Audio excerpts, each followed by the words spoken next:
Okey, Assalamualaikum semua. Sini saya nak kongsikan dengan anda cara nak masuk e-filing 2023 untuk income kita 2022 ya. Kita masuk e-filing. Dekat sini saya kongsikan cara macam mana individu bekerja ya, bukan berniaga ya, bekerja dengan majikan swasta. Okey, kita masuk dulu dalam e-filing, lepas tu kita tengok dekat sini kita akan jumpa ni ya. Website ni kita pilih. Okey, seterusnya kita punya IC dengan kita punya nama username. Kalau kita ada yang kita buat last year punya, kita boleh login. Kalau lupa, kita kena klik dekat lupa punya ni lah, dekat forgot password ya. Okey, kita login macam biasa. Okey, isikan nama dengan IC anda.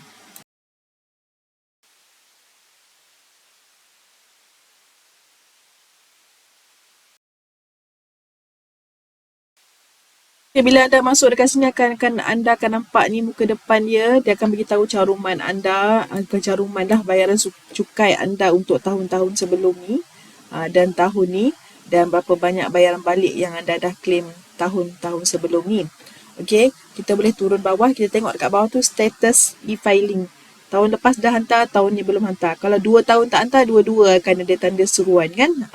Okey, lepas tu kita buat apa? Kita kena submit lah yang tahun ni 2022 punya e-filing. So, okey, kita naik atas mula, kita cari dekat atas tu ada perkhidmatan kami. Okey, nampak dekat situ ada perkataan e-filing. E-filing, tekan je dekat situ. Dia akan bawa anda ke satu tempat. Okey, ni portal dia. Lepas tekan e-filing tu, kat bawah tu anda pilih EBE tahun 2022. Tekan je kat situ. Yang lain-lain tu untuk perniagaan yang lain lah. Yang klik yang berkenaan dengan anda saja. Tekan saja dekat sana dan anda dibawa kepada EBE yang telah dipenuhkan oleh lembaga hasil. Terutamanya kalau dah bayar PCB ya, dah ada dokumen yang telah diisi. Apa yang anda perlu buat, kita tengok ini borang EBE kan. Anda cuma letak update kan apa yang boleh diupdate lah. Kalau nampak tepi tu kan ada satu tu anda di muka surat keberapa. Kalau anda muka surat first, dia akan tulis first kat situ lah. So nampak ini lebihan tahun, ini yang anda bayar. Maksud dia PCB yang anda dah bayar. Semua page 1 ni adalah berkaitan dengan data diri anda sendiri. Anda tengok kalau benda tu berubah, contoh nombor telefon berubah, email berubah, boleh tambahlah dan betulkan. Okey, profil isteri pun sama. Bukan nak galakkan poligami, tapi kalau ada isteri lagi boleh tambah sebab kita boleh claim income tax ya. Untuk isteri lah, kalau isteri buat perasingan tak payahlah. Okey, kita ambil dekat situ perseorangan. Okey, ini untuk saya buat perseorangan ya. Tapi isteri kena update lah profil isteri saja. Okey, tulis klik kat situ perseorangan. Okey.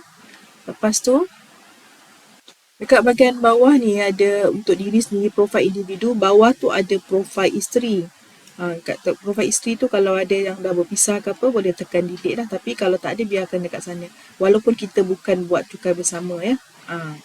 Teruskan aja, tengok kat situ. Kalau dah tak ada apa-apa, just tekan next lah. Okay, tarikh kat situ ada tarikh perkahwinan ya. Kena tulis lah dekat situ status perkahwinan kita. Okay. Lepas tu tekan seterusnya lah. Kita pergi kepada seterusnya, tengok page 2. Okey, sekarang bila kita tekan seterusnya, kita akan berada di page 2. Sebab kita ada 5 page saja ya. Okey, dekat page 2 ni profil-profil lain lah. Dia nak nombor telefon kita, nombor majikan kita. Selalunya dah ada lah sebab majikan hantar PCB memang dah ada. Kecuali yang tak ada, boleh tulis lah. Okey, kita turun kat bawah, kita tengok apa-apa information.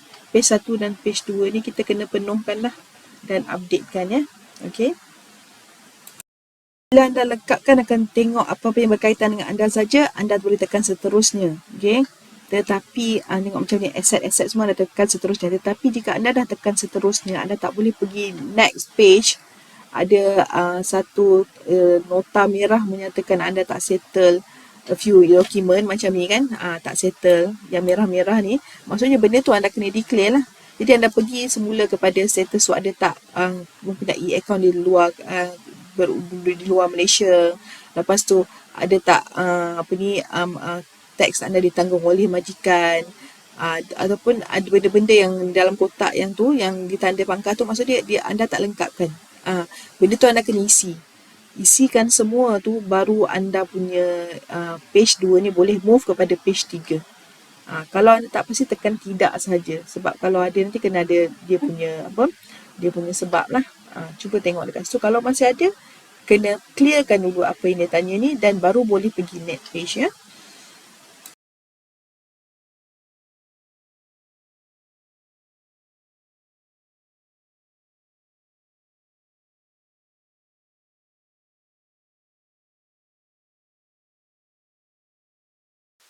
Okey, yang dekat sini tadi kita tengok ya, yang dia kata merah tu, adakah ditanggung oleh majikan. Kita pergi balik semula, kita tengok dekat sana, dia tidak ditanggung oleh majikan ya.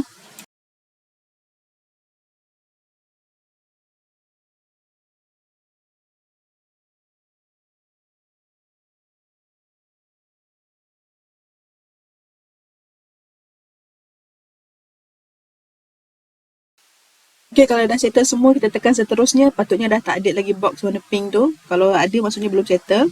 So, dekat sini adalah page yang paling penting. Ada nak declare kita punya pendapatan. Okey, dekat sini, first ni kita kena tulis pendapatan ikut kita punya gaji dalam EA form yang company kita bagi. Letak figure tu dekat situ. Kalau kita tak pasti apa benda tu, kita tekan info, ada butang hijau info tu, dia akan beritahu kita berapa jumlah pengajian.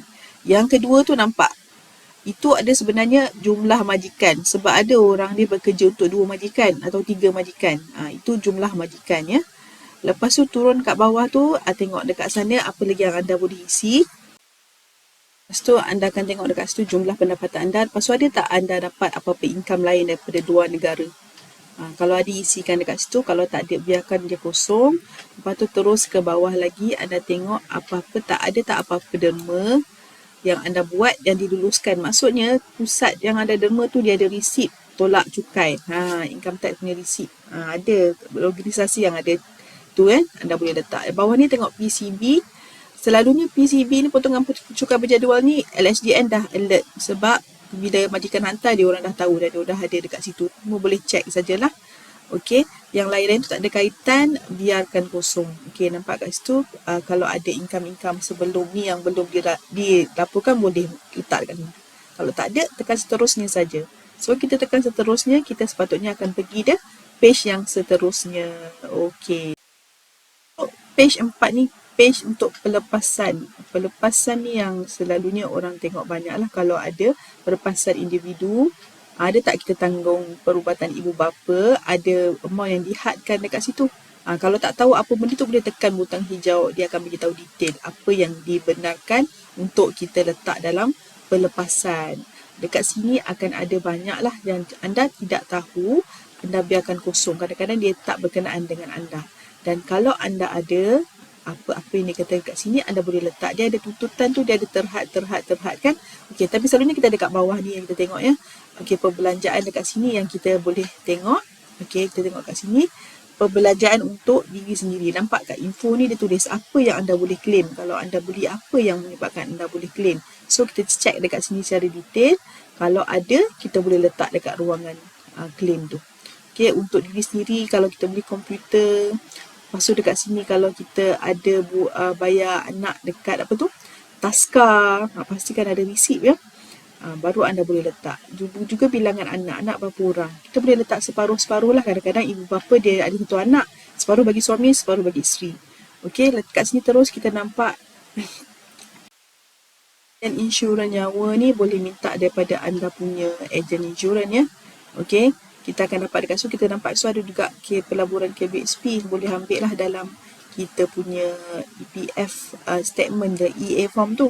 Tapi kalau kita dah lebih daripada 4,000, just letak 4,000 lah maksimum. Kejap. Semua perbelanjaan yang kita nak claim ni ada had yang kerajaan bagilah. So tak boleh lebih daripada yang dibenarkan sahaja.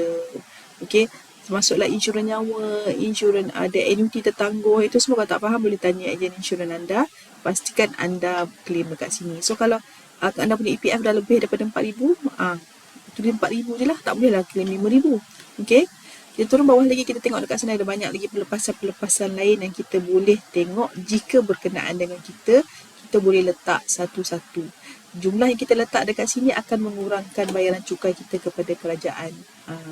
So sebab tu kena ada detail dan dia kena ada information, kena ada receipt, barulah dibenarkan untuk kita letak dekat sini ya.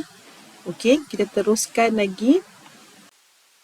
Pelancong dalam negeri kan, pelancong domestik kan, ada resip tu simpan, boleh letak dekat sini sebab dibenarkan. Ini pun baru je lagi, sebab tu kita kena selalu semak bajet. Dalam bajet akan beritahu apa yang dibenarkan ya. Ini ada pelepasan levy untuk umrah dan tujuan keagamaan. So boleh check dengan LHDN yang mana satu boleh claim. So anda boleh letak dekat sini. Juga termasuk zakat fitrah. Anda bayar RM21 ke untuk anak untuk anda. Anda boleh letak dekat sini. Dan yang lain-lain tu section-section tu kalau anda tak tahu biarkan kosong. Sebab section ni dia terikat. So tekan je seterusnya. Seterusnya kan anda akan sampai ke page yang terakhir. Page terakhir adalah rumusan. Berapa banyak pendapatan anda, berapa banyak anda letak pelepasan tu tadi dan berapa patutnya anda bayar dan berapa banyak lebihan. Okey, kadang-kadang lebihan, kadang-kadang kurangan. Jika kita terlebih bayar, government akan pulangkan dekat kita. Kalau kita terkurang bayar, kita kena tambah lagi pembayaran kepada kerajaan. Itu yang kita kena semak lah dekat sini. Kita tengok pendapatan kita berapa dan dia kira satu demi satu dan akhirnya dia akan dapat satu rumusan. Maksud dia ringkasan daripada apa yang kita letak page 1, page 2, page 3 tu semua ada di sini. Jadi lebihan yang kita bayar, yang kita terlebih bayar kat government RM54, contoh yang ada RM54. So RM54 lah, RM54 lah yang akan dimasukkan semula oleh Lembaga Hazina Negeri ke dalam akaun kita. Seperti mana data akaun kita yang kita letak di page 1, 2, 3 tadi. Jadi kita boleh check semula dekat page 1, 2, 3 tu tadi, di manakah kita, adakah kita dah letakkan kita punya maklumat akaun. Sekiranya kita terkurang bayar, kita boleh bayar kepada. Sebelum anda tekan tanda tangan dan hantar ni, anda ada option untuk cetak ya. Cetak dulu, boleh tengok dulu. Sebab boleh hantar lambat lagi tak apa. Yang penting anda pastikan semua betul. Boleh semak balik page 1, 2, 3. Kalau dah okey, dah cetak dulu keluar, semak semua. Kalau dah confirm okey, baru tekan hantar dan tanda tangan dan barulah dihantar kepada pihak Lembaga Hazina Negeri. Dan masa tu jika anda terlebih bayar, dia akan pulangkan balik. Jika terkurang, anda kena bayar balik. Okey, sebab ini benda-benda legal yang mungkin menyebabkan anda boleh dipenjarakan. Jadi buat betul-betul, hati-hati, elakkan kesalahan. Okey, semoga video ini bermanfaat. Terima kasih kerana menonton. Assalamualaikum.